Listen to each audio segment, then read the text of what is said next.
दोस्तों, ये कहानी उन लोकप्रिय नेताओं में से एक जिन्होंने अपने जीवन के अंतिम क्षणों तक भारत को एक स्वतंत्र गणतंत्रात्मक राष्ट्र बनाने में अपने प्राण की आहुति दे दी थी। दोस्तों, ये कहानी किसी और के बारे में नहीं बल्कि हमारे पूज्य महात्मा गांधी जी के हैं, जिन्हें हम बापू के नाम से भी जानते हैं।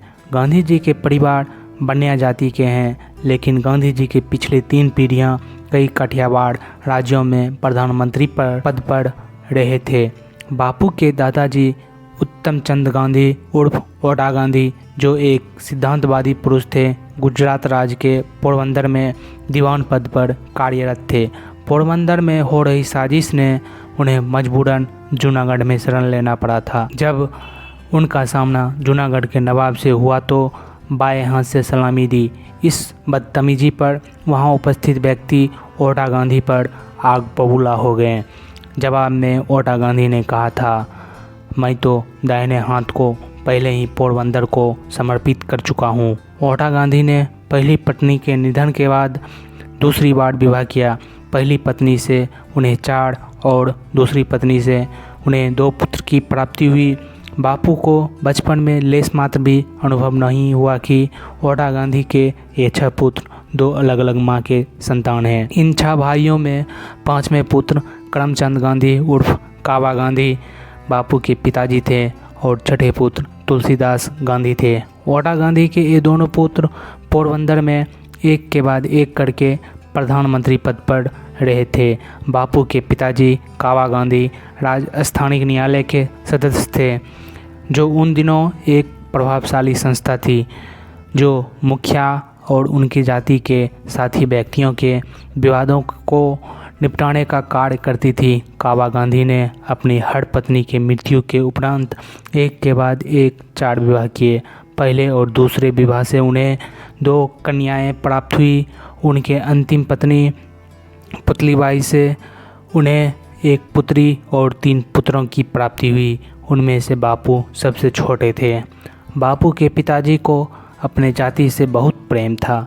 वे सत्यवादी, बहादुर और उदार प्रकृति के, लेकिन बहुत शीघ्र क्रोधित होने वाले स्वभाव के थे। लेकिन इसके साथ ही वे अपने परिवार के बीच ईमानदारी के लिए और इसके साथ बाहर भी अपनी कठोर निष्पक्षता के लिए जाने जाते थे। अपने राज्य के प्रति प्रतिबद्धता जग जाहिर थी।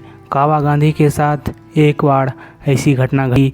एक सहायक राजनीतिक प्रतिनिधि ने राजकोट के उनके मुखिया ठाकुर साहब के प्रति अपमान भरे शब्दों का प्रयोग किया। उन्होंने उठकर उसका प्रतिवाद किया। उन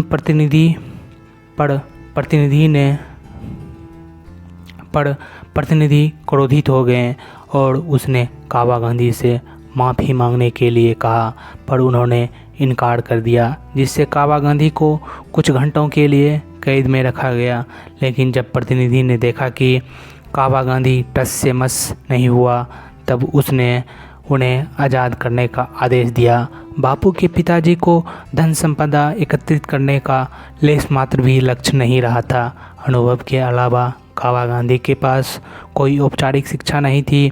ज़्यादा से ज़्यादा उन्हें गुजराती माध्यम में 5वीं कक्षा तक शिक्षित कहा जा सकता है।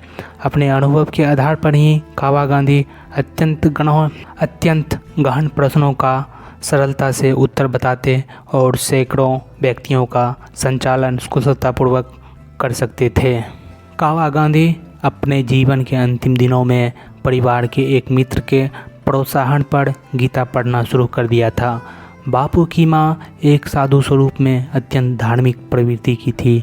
वे अपनी नियमित प्रार्थना के बिना कुछ भी ग्रहण नहीं करती थी। वैष्णव मंदिर जाना, हवेली जाना उनके नियमित कर्तव्यों में शामिल था। उनके लिए 2 या 3 उपवास लगातार रखना कुछ नया नहीं था। एक बार एक चतुर्मास में बापू की माँ बिना सूर्य दर्शन के भोजन न ग्रहण करने का प्रण लिया। उन दिनों सूर्य के दिखने की खबर अपनी माँ को बताने के लिए बापू बच्चे के साथ खड़े होकर आकाश को निहारते रहते। घने बादल भरी वर्षा के मौसम में सूर्य भी अपना चेहरा अक्सर नहीं दिखाता है। जब अचानक सूर्य दिखता तो बापू दौड़कर माँ को बताने जाते। वे भी भागी भागी बापू के पीछे सूर्य दर्शन को आती। पर तब तक भगोड़ा सूरज गायब हो जाता। माँ खुशी खुशी कहती, ईश्वर भी नहीं चाहते हैं कि मैं भोजन करूं, और फिर वे अपने कर्तव्यों में व्यस्त हो जाती। बापू की माँ के व्यवहारिक बुद्धि बहुत गहन थी। उन्हें राज्य के सभी विषयों का ज्ञान था और न्यायालय की सभी स्त्रियां उनकी बुद्धिमत्ता की कायल थी। दोस्तों, ऐसे माता पिता से बापू का जन्म पोरबंदर में, जिसे सुदामापुरी भी कहा जाता है, 2 अक्टूबर 1869 को हुआ था।